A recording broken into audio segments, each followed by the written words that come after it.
يا مساء الجمال، ازيكم عاملين ايه؟ يا رب تكونوا بخير. النهارده هنعمل مع بعض بانكيك باسهل طريقه ممكن، ولو لسه مبتدئين واول مره يخشوا المطبخ هيعملوه بكل سهوله.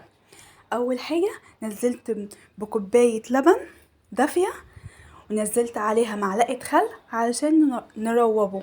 هو المفروض اصلا بيتعمل باللبن رايب، بس احنا هنعمله بلبن عادي. هنروب اللبن، هنركنه بس دقيقه واحده بس لغايه ما يروب معانا، وهقلبه. وهنزل كوبايه كامله، بس انا عملت في الكوبايه المعياريه اللي هي النص مش الكبيره، اللي هي الوسط. فهنزل معاكم كوبايتين، وانا هقول لكم المقادير وهكتبها لكم في صندوق الوصف. كوبايتين من الدقيق، عليهم بيضه، عليهم معلقتين من زبده دايبه وتكون دافيه، معلقه بيكنج باودر، معلقه سكر، ونقلب كله مع بعض كويس. بس اهم حاجه تكون البيضه في درجه حراره الغرفه علشان ما تنزلش درجه اللبن. ونقلب مع بعض كويس جدا، ونخلي الزبده باللبن كله يندمج مع بعضه. وهنزل بالبيضه ونقلب كويس جدا لغايه ما البيضه تختفي. وبعد البيضه ما تختفي هنزل بكوبايتين من الدقيق، والمقدار ده تقدروا تضاعفوه وتعملوا اضعافه. يعني انا عامله لكم مقدار صغير، تقدروا تضاعفوا وتعملوا مقدارين في بعض. وممكن تعملوه ميني بانكيك، ممكن تعملوه ميني بانكيك. هيقطع معاكم كمية كتيرة، وهيبقى سهل وبسيط من غير ما نفتح الفرن، من غير ما نعمل كيك. لو حد محتاج ياكل كيك بس مش عايز يقف في المطبخ او عايز يفتح الفرن، بما ان احنا في الجو الحار ده، هينفع طاسة على النار بمعلقة وهيعمله في اقل من دقيقتين. ما خدش معايا ثواني خالص. ونخلت معاكم الدقيق بعد ما قلبت المواد السائلة. هنزل بالمواد الجافة، نزلت الدقيق. اهم حاجة ننخل الدقيق عشان الحاجة تبقى هشة مننا وما تهبطش. واهم حاجة نرفع كمان ونزود معلقة من البيكنج باودر، نخليها معلقة كبيرة مش معلقة صغيرة عشان ينفش معانا ويدينا القوام اللي احنا محتاجينه. واقلب معاكم كويس عشان هوريكم قوامه. هو بيبقى قوامه اخف من قوام الكيكة، حاجات بسيطة. علشان اول ما بيقعد شويه احنا بنسيبه على الاقل 5 دقايق او 10 دقايق بيرتاح. فلما بيرتاح قوامه بيتقل تاني. انا بقلب معاكم وماشي معاكم الخطوات واحده واحده وبالتدريج، وان شاء الله هتطلعوا احلى بانكيك، وهتعملوا احلى من كده كمان. انا عارفه ان انتوا شاطرين وبتعملوا حاجات احسن مني. وبعد ما قلبته كويس جدا هقلبه لغايه ما كل الدقيق يختفي وكل المكونات تندمج ببعض وما يبانش ولا نقطه من الدقيق. ادي القوام يعني ولا خفيف ولا هو يعني تقيل سنه. تمام. ولو لقيتوه اتقل من كده تزودوه معلقه لبن كامله. دي انا سبت الحبه دول من الكوبايه الاولانيه، قلت علشان لو زاد معايا، لو لقيته تخين معايا حبه احط له معلقه اللبن دي. فانا سبتها للاخر عشان لو احتجتها ابقى انزلها. لما احتجتها نزلتها.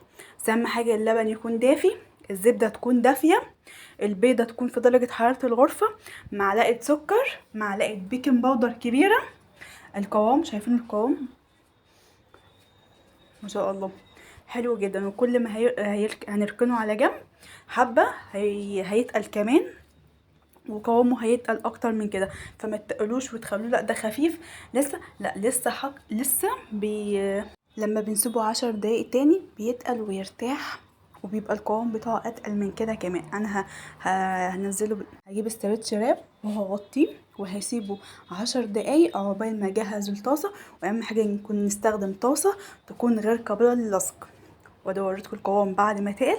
وهنجيب حاجه فيها البوس ده او اي معلقه صغيره، مش لازم تقيدوا نفسكم بحاجه، او معلقه صغيره بس عشان لازم تكون نفس الحجم واحد. فلما هتنزلوا بالبسبوس ده او الشكل اللي قدامكم ده هينزل لكم القوام مظبوط. تمام. هنزل معاكم بس هفضي الكميه كلها. ودي ما شاء الله الكميه دي وباقي حبه كمان، مش كل الكميه دي، ادي الحبه الباقيين. ما شاء الله قطع معايا حلوين بكوبايه دقيق واحده وكوبايه لبن. رفعت معاكم الطاسه على النار تكون غير قابله للصق، وتكون سخنه، تسخن جامد قوي. نخليها سخنه جامده اخر حاجه في السخونه. وهنزل معاكم باول واحده خطواته سهلة وبسيطة جدا، واي حد مبتدئ يقدر يعمله من اول مرة، من اول خطوة، ومش هيفشل معاكم ان شاء الله. بس التزموا بالمقادير، ولا تزودوا حاجة ولا تقللوا حاجة. ما تقولوش معلقة البيكنج باودر كبيرة ولا قليلة، هي الحجم ده. فخدوا كل حاجة بالمعيار بتاعها، علشان خاطر لما تيجي تعملوا ما تكلفوش وتستخدموا الحاجة وترجعوا تكبوا المقادير على الفاضي. سايبة الخطوات قدامكم واحدة واحدة، وهتشوفوا لغاية ما تبقبق كده والعيون تفتح عيون كده. بعد كده هنقلبها على الجنب التاني، بس بعد ما تاخدوا اللون الجميل بتاعها. ولو عندكم ايس كريم، هنحط ايس كريم، بولة ايس كريم على الوش، هيبقى طعمه حكاية، سخن مع ساقع، هيوديكوا في حتة تانية، يبقى ميكس جامد كده مع بعضه. انا بحب جدا البانكيك لانه بيبقى سهل. ولو في يوم عايزة افطر ومش حابة افطر ومليش مزاج ان انا افطر، ده اول حاجة بيجي على بالي. فبقوم احضره كمان لما بعمل البانكيك اللي هو الميني الصغير، وبنزل عليه العسل ومعلقة زبدة، بس مش بخليها قطعة مش دايبة، وبحطهم مع بعض بيبقى حكاية. بعد ما بقبقت كده وعملت حبوب او عيون من الوش، هروح قلبها على الناحية التانية. بس اهم حاجة ما نقعدش نقلب فيها كل شوية علشان ما تتقطمش معانا. واول ما تاخد اللون اللي هو الذهبي اللي فوق ده شوية، او لونها يعني لون العجين او لون يختفي، هروح قلبينه على طول لما كل الفقاقيع اللي على الوش دي تختفي. وهجيب معاكم طبق وهركنه على جنب، احطه جنبي علشان اطلع البانكيك ما احطوش على بعضه علشان ما يعرقش.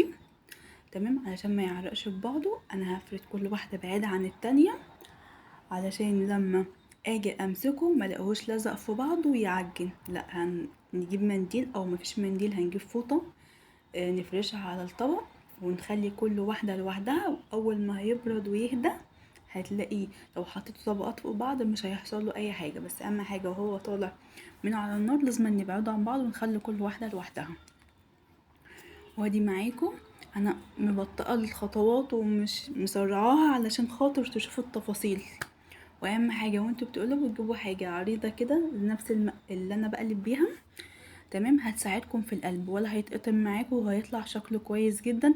واهم حاجه نحتفظ، يعني نخلي نفس الصبة اللي نصبها. يعني لو صبينا بمعلقه كبيره نكمل بيها باقي الكميه. يعني المعيار اللي ننزل بيه نلتزم بيه لغايه ما نخلص الكميه كلها. هعمل معاكم دي وواحده كمان وهخلص الكميه وابقى ارجع لكم. شوفوا لونها جميل، لونها ذهبي وحلو جدا ما شاء الله. قطعت معايا اكتر من 6 وحدات او 7. ولو انا كمان عملته ميني، اللي هو الميني الصغير، كان هيقطع معايا كتير جدا وكان هيرمي معايا كمية. بس بما اني انا مش عايزة كمية كبيرة، انا عايزة كمية معتدلة ان انا اعمل لكم بيها تورتة بانكيك. فحطيت عليها بولة ايس كريم فوديته في حتة تانية خالص. وبعد ما اخدت اللون الذهبي قلبتها على الناحية التانية على طول. وما تقلقوش، اهم حاجه بس تكون الطاسه سخنه. واول ما هتلاقيه مش هيتحرق منكم، بس لو الطاسه غير قابله للصق ما تقلقوش، مش هيتحرق نهائي. لا، هياخد اللون الذهبي الجميل، وممكن ياخد لون احمر كمان لو اتلخمتوا عنه يعني او حاجه. بس اهم حاجه وانتوا بتعملوه خلي عينكم عليه، علشان ما بياخدش دقايق، ما بياخدش بياخد اقل من دقيقه على الجنبين. واول ما نخلص لازم نقلبه على الجنب التاني، ما نقولش الجنب الوش اللي تحت استوى فنطلعه على الجنب، لا قلبوه على الجنب التاني علشان ما يبقاش معجن منكم. ولما تطلعوه كده يبقاش يعني مش هيبقى احسن حاجه. ودي الكميه بعد ما خلصناهم ما شاء الله. لون جميل والطعم اجمل وخفيف وطري، وهو كمان لسه سخن. لما يهدى كمان بيضطر اكتر من كده، بس انا مستنيتش عليه عشان التصوير.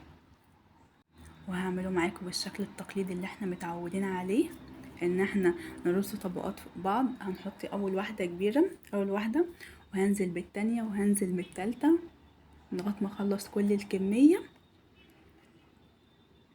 انا مش قادرة اتكلم بجد والله، طعمه روعة. وهنزل بمعلقة العسل، انا هغرقه عسل.